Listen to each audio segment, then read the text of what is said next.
Have you ever wanted to be somewhere where political division is at breaking point, the people are poor and cold, the children are on drugs, where existence is generally a nightmare, and the only thing you can do about it is make dumb jokes to make it feel less painful?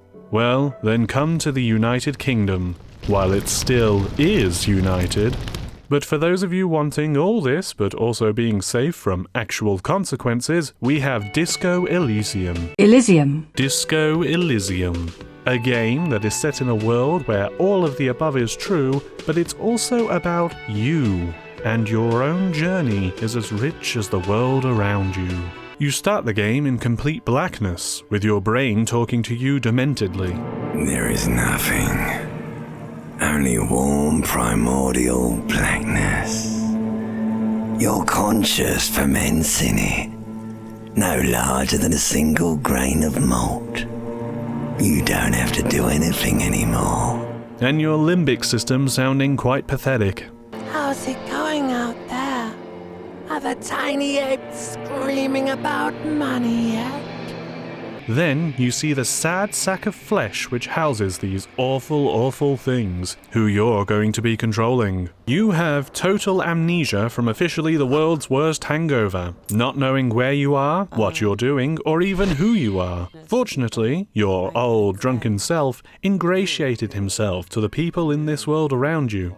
So, with some careful questioning, you intuit quickly that you're a detective, you are not a particularly good person in any respect, and you've been sent here to deal with a murder investigation. This isn't really the main plot, though. It's more the central pillar which everything else revolves around, as the game is really about you and the world. As you explore outwards, you explore inwards too, with your reactions to the history, the politics, and the population coming to define who you are now, and how you deal with that past self of yours and all his baggage. Will you atone, be sorrowful, and try to do your best to make amends? Or fall off the wagon again, act like an enormous arsehole, and even adopt questionable views? Yes, you can be an absolutely reprehensible human being in this game, but it has the smart writing to sell it in a way that feels not only believable, but it's clever enough to know how to handle you. By which I mean there are consequences to your actions, even small ones, some which you won't see for a while,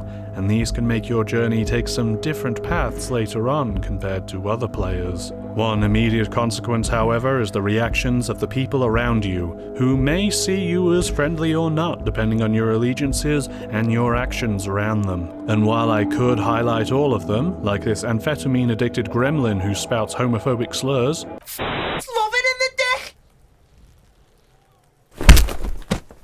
and this monolithic beefcake who believes his race stands above all others. Your race descent has only worsened since I last saw you. You have really let yourself go.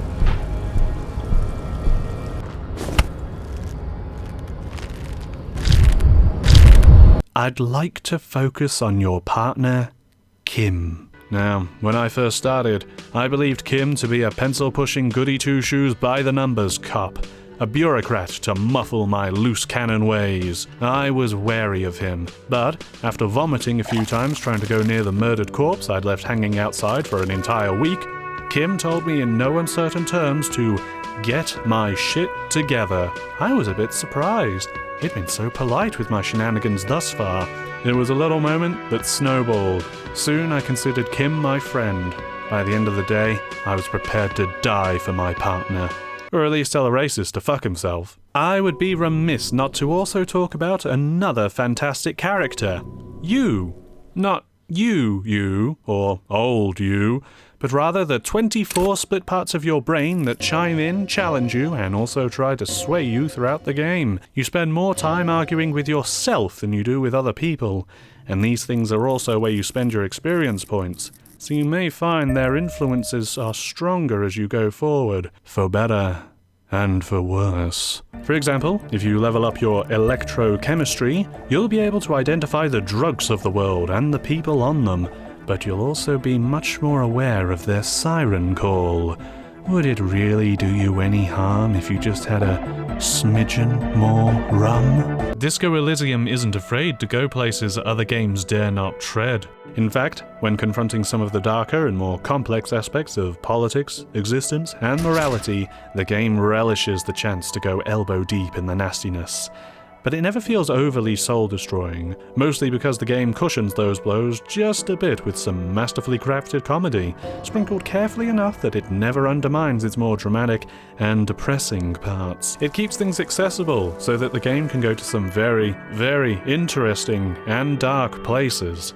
And sometimes, the laughter just accentuates that. This is easily the best game that I've played this year, and I'd love to talk more and more about it, but I also know that it's best if everyone got the chance to experience all the wonderful, funny, and horrifying moments of the game themselves. There's nothing quite like it being made today, and you'd be doing yourself a disservice by ignoring it. You may feel discouraged failing certain skill checks, but it's best to let those failures define you and who you are. They're part of your own personal story. And if it really bothers you, you can try again by leveling up the associated skill. Though, one small thing to mention is the clicking. You're going to be doing a lot of that to get around. I was kind of hoping there'd be some controller support, or you could just hold the mouse button to move, but no dice. You even have to double-click to run, so I hope your carpal tunnel medication is up to date. Thank you very much for watching. Let me know how much you hate the fact I'm yet another games reviewer on YouTube now in the comments below. Then subscribe to say that in all my future videos while I work on Before the Storm Abridged 3. Have a good day now.